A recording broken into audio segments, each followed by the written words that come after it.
प्रधानमंत्री जी भी कहते हैं हम उस भारत से आए हैं जहां बुद्ध पैदा हुए थे, और जहां बुद्ध की बात होती है वहां युद्ध की बात नहीं हो सकती है।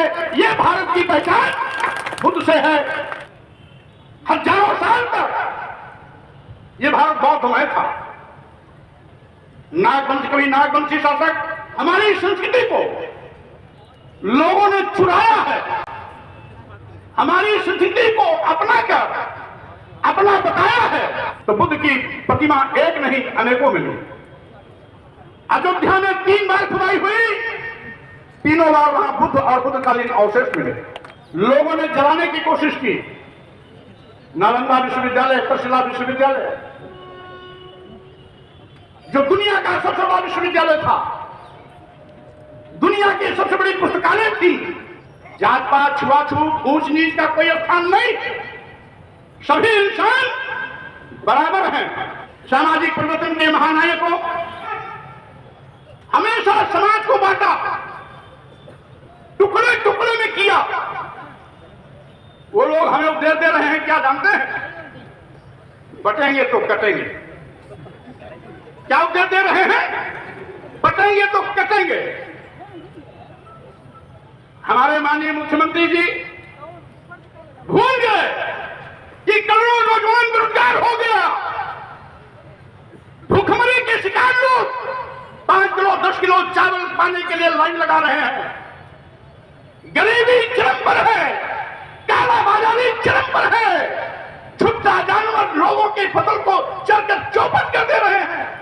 समाज को जाति और पार्टी में किसने बांटा? समाज को बांटने का पाप आपने किया, आपके धर्म के ठेकेदारों ने किया। पूरे देश की महिलाओं को, पूरे शुद्ध समाज को, यहां तक कि देश की किराए में फिरती आबादी को क्या कह दिया? ये मारने, पीटने और जुटियाने के पात्र हैं।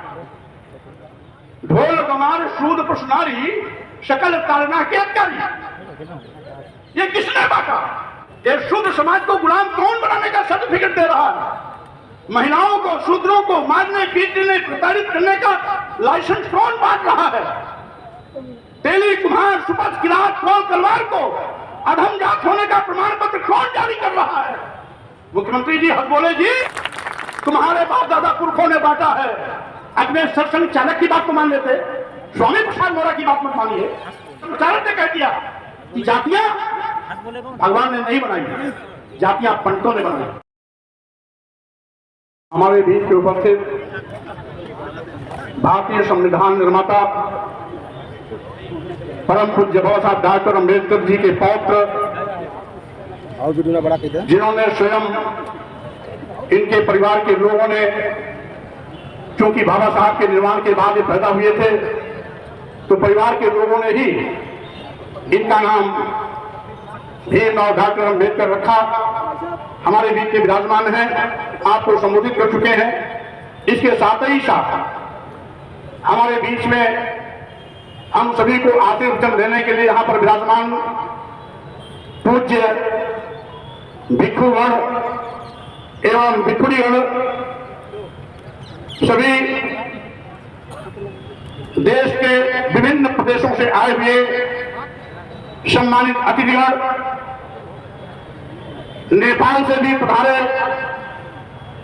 हमारे सम्मानित अतिथि के साथ साथ मंत्रस्थ सभी मेहमान साथीगण, सभी उपासक एवं उपासिकाएं, भाइयों बहनों, नौजवान साथियों, पत्रकार बंधुओं, सबसे पहले इस भव्य और ऐतिहासिक कार्यक्रम का आयोजन आज इस सरदार पटेल संस्थान में संपादित हो रहा है, ये देन है पूज्य भंते सुमित रविंद्र जी का। इसलिए मैं अपनी ओर से, आई हुई जनसैलाब की ओर से भंते सुमित रविंद्र जी को बहुत बहुत बधाई, शुभकामना देना चाहता हूं। साथियों, आप जानते हैं विश्व में भारत की पहचान तथागत बुद्ध से है और बुद्ध के दर्शन से है। यहां तक कि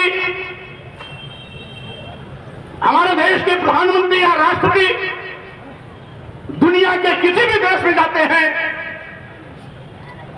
तो वहां पर भारत के विषय में भारत की ओर से प्रतीक के रूप में दूसरे देशों के राष्ट्राध्यक्ष को तथागत बुद्ध की प्रतिमा दी जाती है।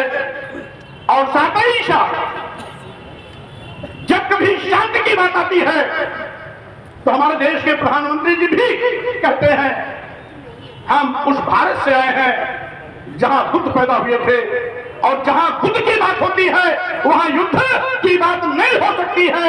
ये भारत की पहचान बुद्ध से है। ये हमारी अतीत गौरवमयी संस्कृति है। हजारों साल तक ये भारत बौद्धमय था। नागवंश, कभी नागवंशी शासक, कभी हयग्वंशी, कभी वत्स साम्राज्य, कभी नंदवंश, कभी मौर्य साम्राज्य, कभी पाल साम्राज्य और महाराज हर्षवर्धन तक यह सिलसिला लगातार चला आता रहा है।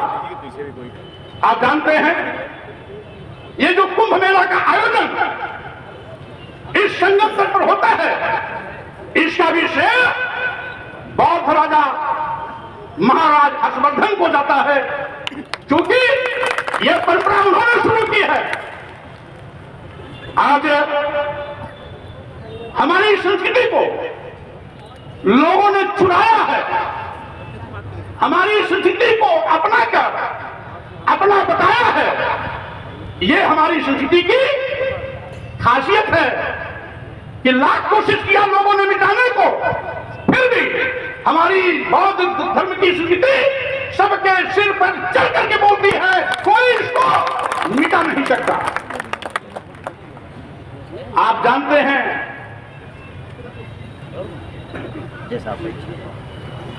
आज लगभग 60 देश भगवान बुद्ध के दर्शन पर चलने वाले देश है। चीन और रूस जो 100% 100% कम्युनिस्ट था, वहां भी 40% लोग आज बौद्ध धर्मावलंबी हो गए हैं। विश्व के किसी कोने में पुरातत्व विभाग जब खुदाई करता है तो वहां पर बुद्ध की प्रतिमाएं मिलती हैं, बुद्ध की मूर्तियां मिलती हैं। रांची की पहाड़ी हो, साइबेरिया का पठार हो, तालिबान की पहाड़ियां हो, और इसी तरीके से आप इस भारत भूमि में चप्पे चप्पे पर जब भी पुरातत्व विभाग ने खुदाई की तो वहां बुद्ध मिलते हैं, बुद्धकालीन इतिहास मिलता है। अभी आपने इसी इलाहाबाद सीतामढ़ी में घाट पर पक्की सड़क बनाने के लिए खुदाई हुई, जेसीबी से खुदाई हुई तो वहां लगभग 6 फुट ऊंची बुद्ध की प्रतिमा मिली। गंगा तट में हाईवे बन रहा था, बदाई में खुदाई हुई तो बुद्ध की प्रतिमा एक नहीं अनेकों मिली। अयोध्या में 3 बार खुदाई हुई, तीनों बार वहां बुद्ध और बुद्धकालीन अवशेष मिले। आज चप्पे चप्पे पर बुद्ध है, बुद्ध का दर्शन है, बुद्ध का विचार है। आज से लगभग 2500 साल पहले तथागत बुद्ध पैदा हुए थे, लेकिन आज भी उनका दर्शन उतना ही व्यवहारिक है जितना बुद्ध जी के कार्यकाल में था। और यही कारण है लगातार ये विचारधारा बढ़ती जा रही है। और साथ ही साथ हम तो ये कहना चाहते हैं, जापान जैसे मुट्ठी भर लोगों का देश, जहां का राष्ट्रधर्म बौद्ध धर्म है, तकनीकी क्षेत्र में अमेरिका को भी शिकस्त देने की पावर रखता है। यानी बुद्ध का दर्शन विज्ञान का दर्शन है। व्यवहारिक दर्शन है। और साथियों, यही कारण है लोगों ने जलाने की कोशिश की। नालंदा विश्वविद्यालय, तक्षशिला विश्वविद्यालय, जो दुनिया का सबसे बड़ा विश्वविद्यालय था, दुनिया की सबसे बड़ी पुस्तकालय थी, क्योंकि बहुत संस्कृति से भरा पड़ा था, इसलिए लोगों ने उसे जलाने और मिटाने की कोशिश की। लेकिन लाख कोशिश के बावजूद भी आज भी तथागत बुद्ध, उनका दर्शन, उनका विचार आज भी लोगों के दिल दिमाग में है। साथियों, मैं कहना चाहता हूं, सम्राट अशोक जिन्होंने तथागत बुद्ध के विचारों को दुनिया में प्रचारित और प्रसारित करने के लिए अपने बेटे और बेटी को सत्ता सुख से वंचित कर बौद्ध धर्म के प्रचार और प्रसार में भेजने का काम किया।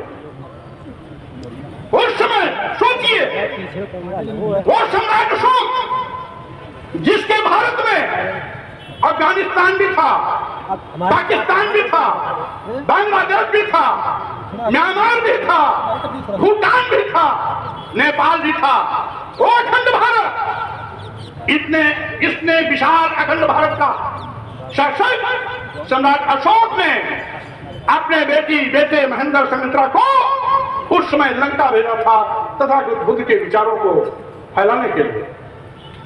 यही नहीं साथियों, इस देश में बुद्ध का दर्शन है क्या? वो दर्शन है करुणा, मैत्री, बंधुत्व, यानी प्यार का, भाईचारे का।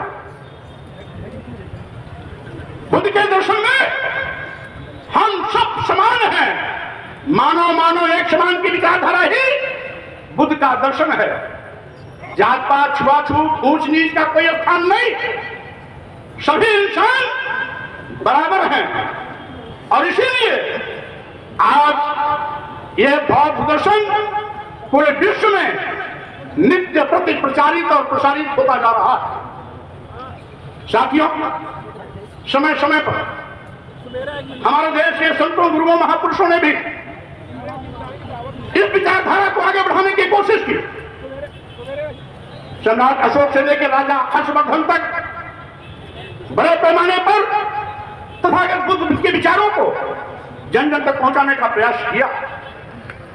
इसके बाद संतों, गुरुओं, महापुरुषों ने कभी संत कबीर, कभी संत रविदास, तो कभी गुरु नानक जैसे संतों, महापुरुषों ने तथागत बुद्ध के विचारों को अमली जामा देने के लिए समतामूलक समाज की स्थापना की बात की। आगे चल करके हमारे महापुरुषों की इसी विरासत खाती को सामाजिक परिवर्तन के महानायकों ने ज्योतिबा फुले के रूप में, छत्रपति साहू जी महाराज के रूप में, सावित्रीबाई फुले, फातिमा शेख के रूप में, भारतीय संविधान निर्माता परम पूज्य साहब डॉक्टर अम्बेडकर, पेरियार रामास्वामी नायकर, नारायण गुरु, संत गाडगे के रूप में इस कर्म को आगे बढ़ाने का निरंतर प्रयास किया। उत्तर भारत में बीजानारायण सिंह यादव, तो माननीय रामस्वरूप वर्मा जी, तो बिहार में लेनिन कहे जाने वाले शहीद जगदेव प्रसाद कुशवाहा जी ने भी इसी समतामूलक समाज की स्थापना के लिए हंसते हंसते अपनी शहादत दी थी। इन तमाम महापुरुषों, सामाजिक परिवर्तन के महानायकों, संतों, गुरुओं की इसी विचारधारा को सामाजिक परिवर्तन आंदोलन के रूप में मानव कांशीराम जी ने सम्मान स्वाभिमान की भूख जगाने के लिए, सत्ता शासन में हुक्मरान बनाने के लिए, अपना खोया हुआ गौरव वापस लाने के लिए निरंतर संघर्ष किया। इसलिए मैं अपनी ओर से, आज सब लोगों की ओर से अपने महापुरुषों को कोट कोट नमन करता हूं, वंदन करता हूं। जिनके बलबूते पर आज ये सोता हुआ समाज सम्मान और स्वाभिमान के लिए ताल ठोक करके खड़ा हो गया। साथियों, मैं कहना चाहता हूं, आखिर आज हो क्या रहा है? आज ऐसे लोग जिन्होंने हमेशा समाज को बांटा, टुकड़े टुकड़े में किया, वो लोग हमें उपदेश दे रहे हैं। क्या जानते हैं? बटेंगे तो कटेंगे। क्या उपदेश दे रहे हैं? बटेंगे तो कटेंगे।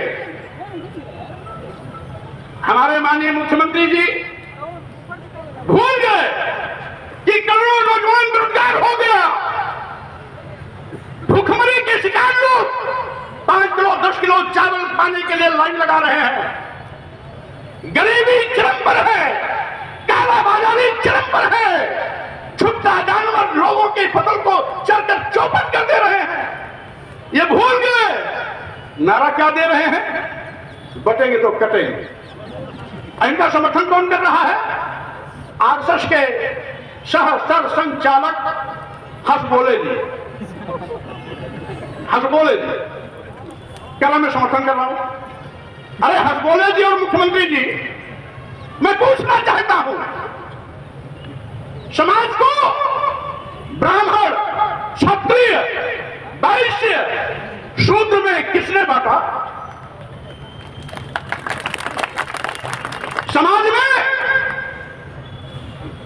समाज को जाति और पाति में किसने बांटा? समाज को ऊंच और नीच में किसने बांटा? समाज को छूत और अछूत में किसने बांटा? आप उल्टा सेकी बघार रहे हो। समाज को बांटने का पाप आपने किया, आपके धर्म के ठेकेदारों ने किया। अपने पाप का चादर दूसरों पर डालने की कोशिश मत करो। और यही नहीं, 6,743 जातियों का निर्माण किसने किया? ब्राह्मणों में भी एक जात नहीं है, वहां पर है 3, 13 और उसके आगे कुछ ऐसी जातियां हैं जिसमें 3 वाले, उसमें कुछ ब्राह्मण की ऐसी जातियां हैं जिनकी लड़की लड़के की शादी आपस में नहीं होती। एक हमारे चित्रकूट वाले बाबा हैं, वो कहते हैं सरजू पारी ब्राह्मण सबसे ऊंच ब्राह्मण है और पूरे देश के ब्राह्मण नीच ब्राह्मण है। ये कहते हैं तो ब्राह्मणों में भी ऊंच और ब्राह्मणों में भी नीच। ये बांटा कौन बांट रहा है? मैं कहना चाहता हूं, जातियों में भी जातियां। ये किसने किया?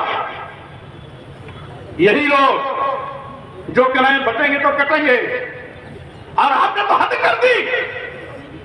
धर्म का लबादा उड़ने वाले लोगों ने तो यहां कह दिया कि जय बारा धम तेली तुम्हारा सुपक्ष की रात कोल तलवारा।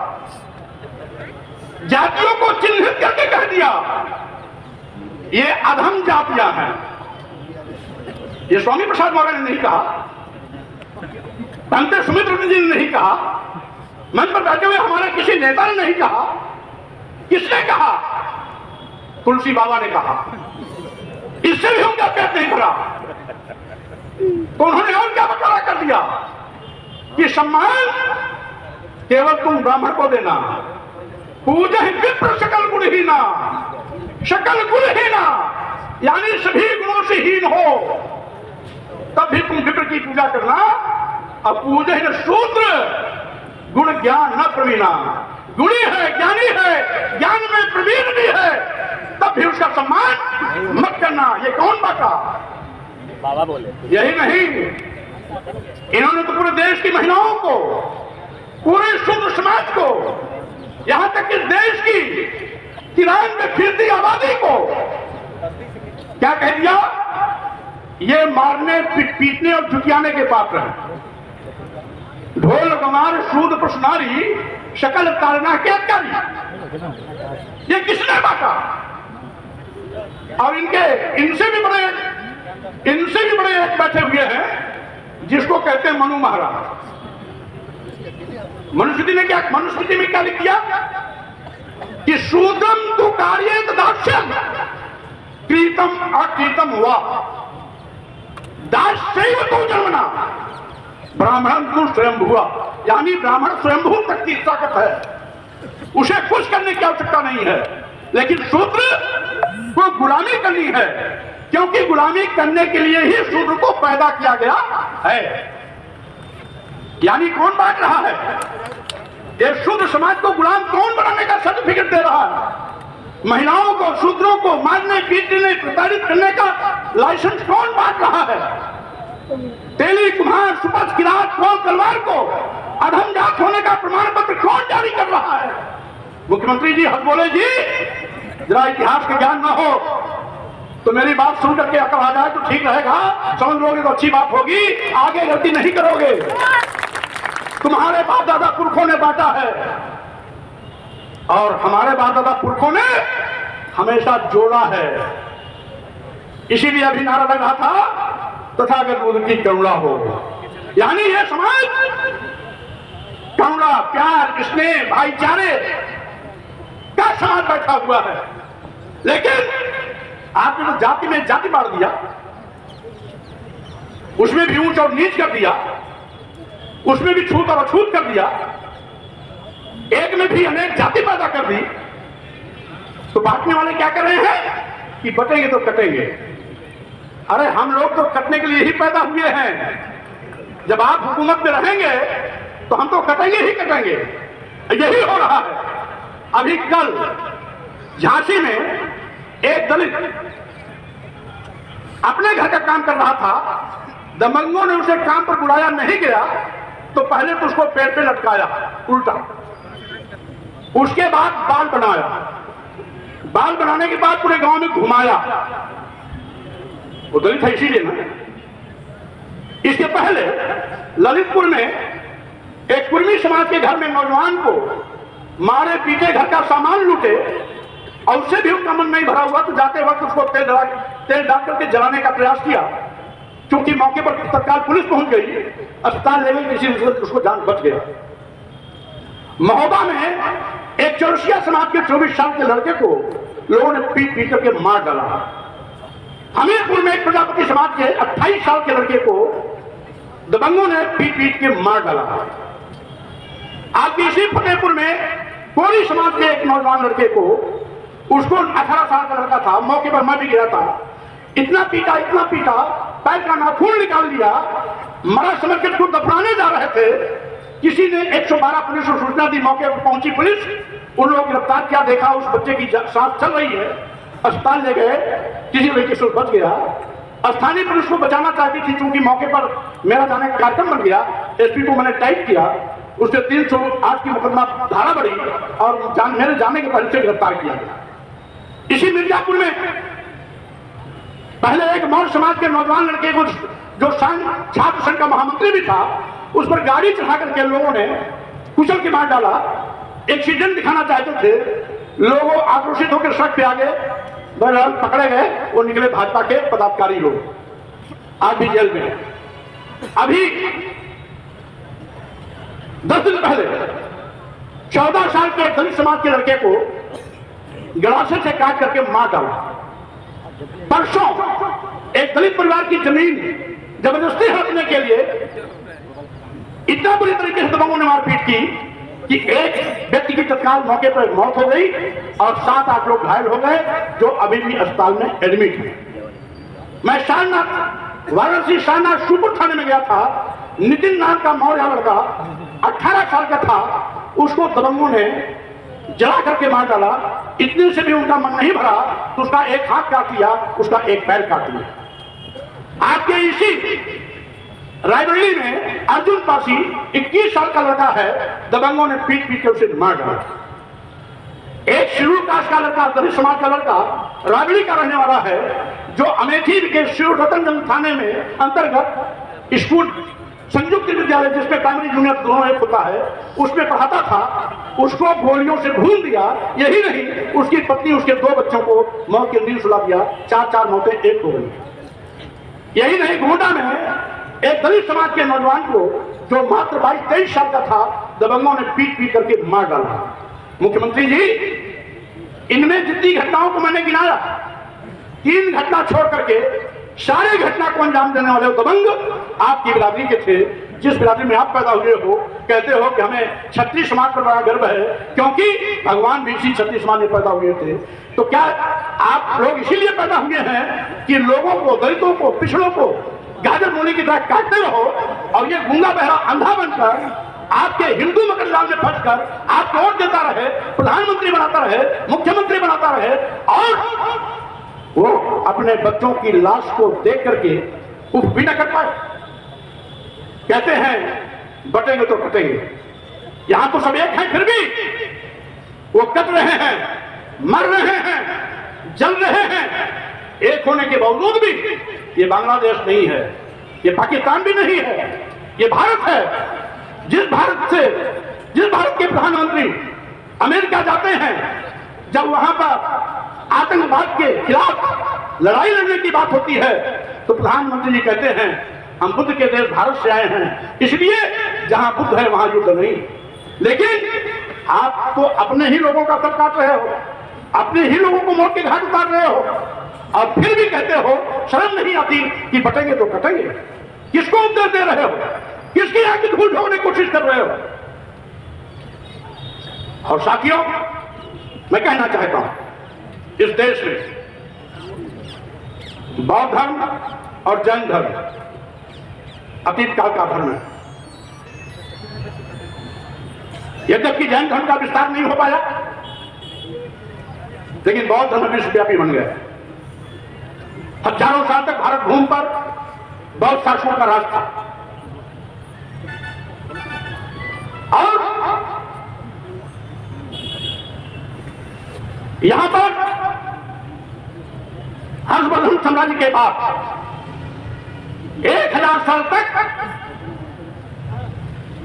मुस्लिम शासकों का भी राज रहा है। उसके बाद अंग्रेजी हुकूमत भी रही है। आप जानते हैं इन धर्म के ठेकेदारों ने हजारों साल तक हमें शूद्र बनाया, गुलाम बनाया, धन धरती शिक्षा सम्मान से वंचित किया। और यही नहीं, आज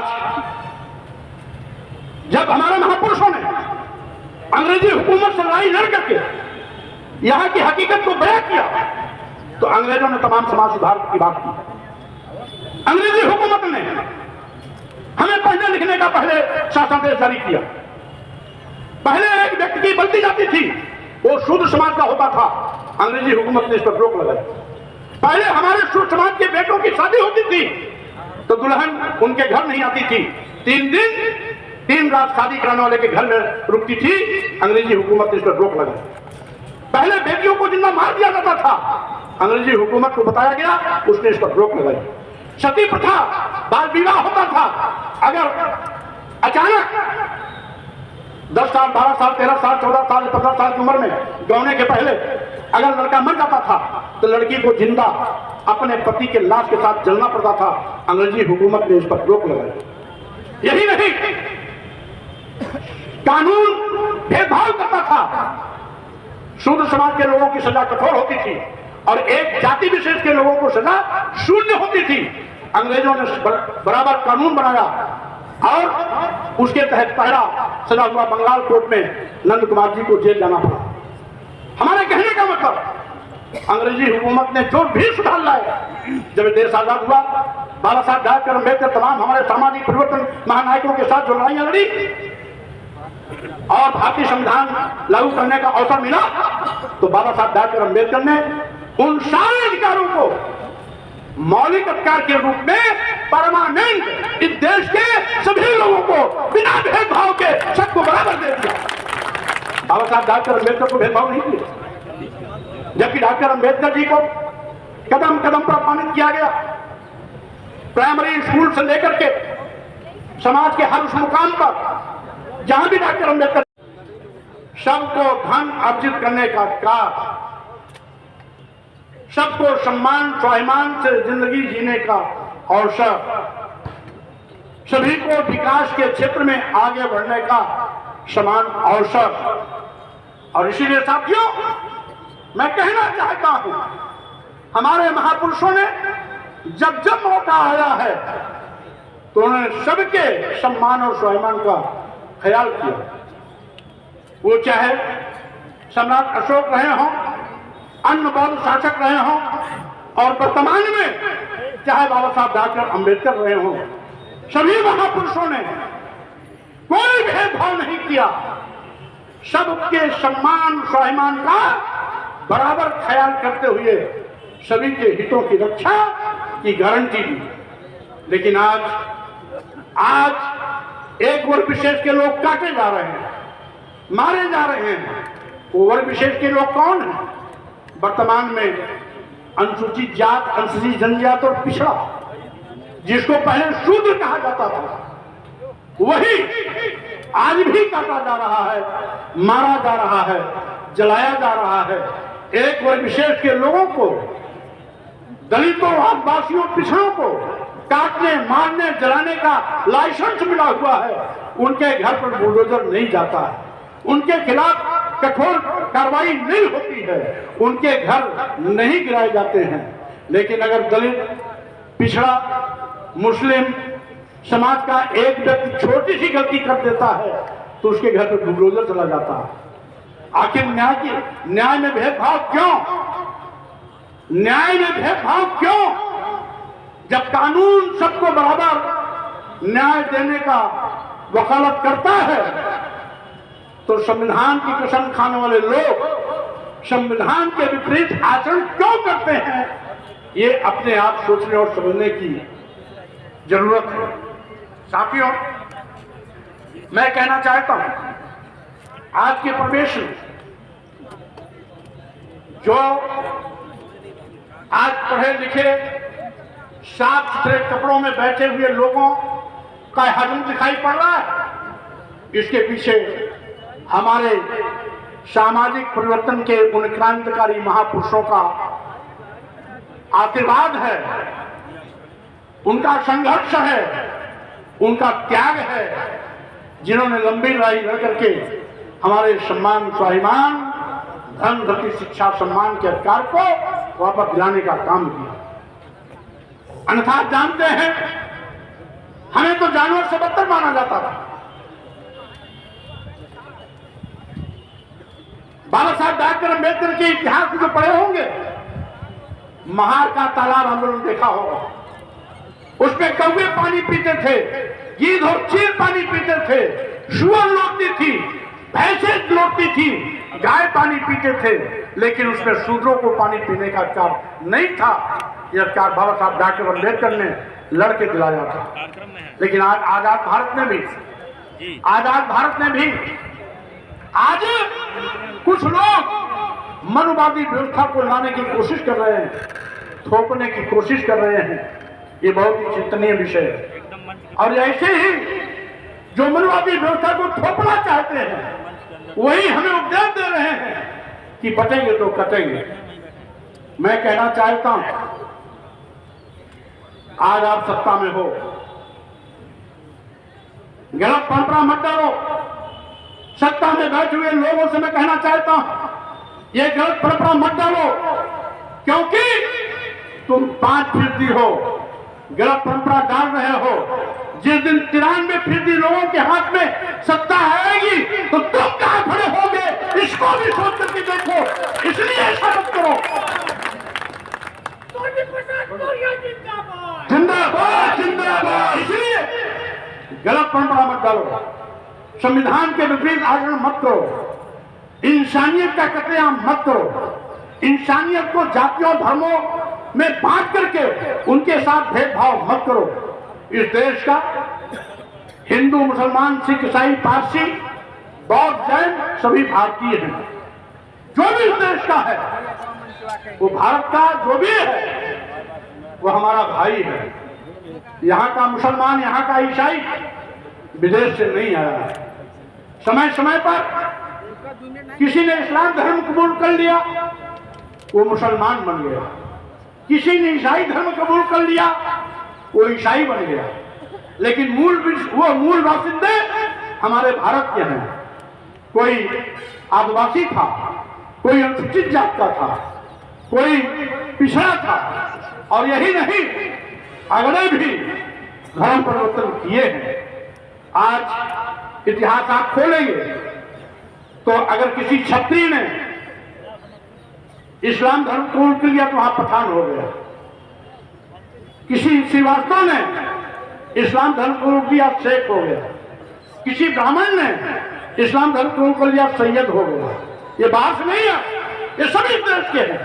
और यही सरसंचालक श्री भागवत जी भी कहते हैं, इस देश का मुसलमान, इस देश का ईसाई बाहर के नहीं है, वो भारत के ही लोग हैं। अगर भागवत जी समझते हैं तो मुख्यमंत्री जी आप क्यों नहीं समझते हैं? हंसबोले जी आप क्यों नहीं समझते हैं? कम से कम अपने सरसंघ चालक की बात तो मान लेते।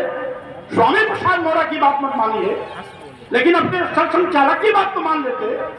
सरसंघ चालक ने कह दिया कि जातियां भगवान ने नहीं बनाई, जातियां पंडितों ने बनाई। स्वामी प्रसाद मौर्य ने नहीं कहा, ये भागवत जी ने कहा, संघ प्रमुख भागवत जी ने कहा।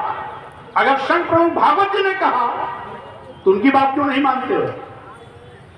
संघ प्रमुख भागवत जी ने कहा कि इस देश का हिंदू और इस देश का मुसलमान ईसाई विदेशी नहीं है, वो भारतीय है। तो कम से कम प्रमुख जी की, संघ के प्रमुख भागवत जी की बात मान लेते।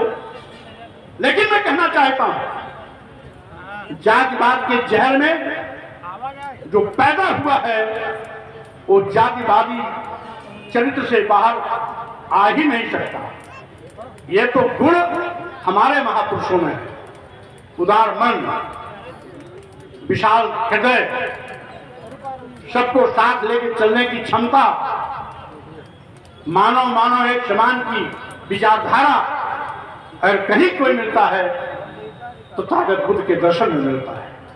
इसीलिए मैं कहना चाहता हूं, आज साथियों आवश्यकता है, ये धम्म नगरी है, ये महाराज हर्षवर्धन की नगरी है। इसी कुंभ मेले की शुरुआत महाराज हर्षवर्धन यहां रुक करके 1 महीने तक, संगम तक रुक करके अपने खजाने को गरीबों में बांटने का काम करते थे। और तब से इस कुंभ मेले की शुभारंभ हुआ। तो ये भी बुद्ध नगरी है। भंते सुमित्र जी ने इस आयोजन को इस संगम तक पर इसीलिए किया कि कम से कम इसी बहाने हमारे अतीत गौरवशाली महाराज हर्षवर्धन इस महानगरी पर हमें एक बहुत बड़ा महासम्मेलन, विश्व बौद्ध सम्मेलन के रूप में करने का मौका मिलेगा।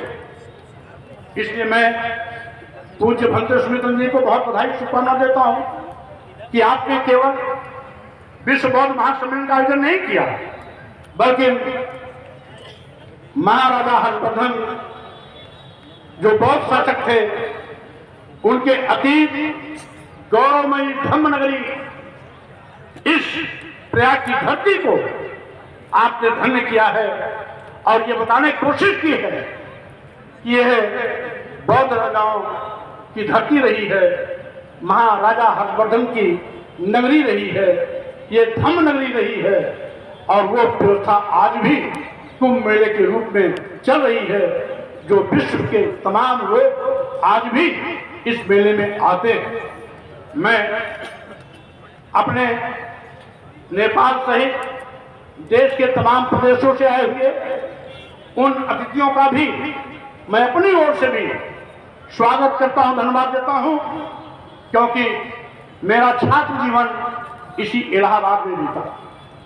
सामाजिक राजनीतिक कार्यों की शुरुआत भी मेरी इसी इलाहाबाद की धरती से शुरू हुई। यही नहीं, ये इलाहाबाद नगरी इसलिए और भी महत्वपूर्ण है कि जो यहाँ का किला है, इसका शुभारंभ कभी सम्राट अशोक ने कराया था और सम्राट अकबर ने इसका पुनरुद्धार कराया।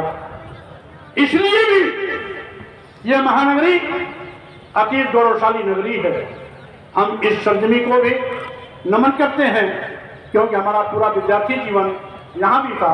यहीं से सामाजिक राजनीतिक कार्यों की शुरुआत की और साथ ही साथ राजनीति के विभिन्न महत्वपूर्ण पदों पर जाने का अवसर भी इसी इलाहाबाद नगरी के आशीर्वाद से मिला। इसलिए इस इलाहाबाद नगरी को भी प्रणाम करता हूँ और भंते सुवेदन को वंदन करते हुए मैं आए हुए अतिथियों का स्वागत धन्यवाद करते हुए अपनी बात पर विराम देता हूँ, विदा लेता हूँ। जय भीम, जय भारत।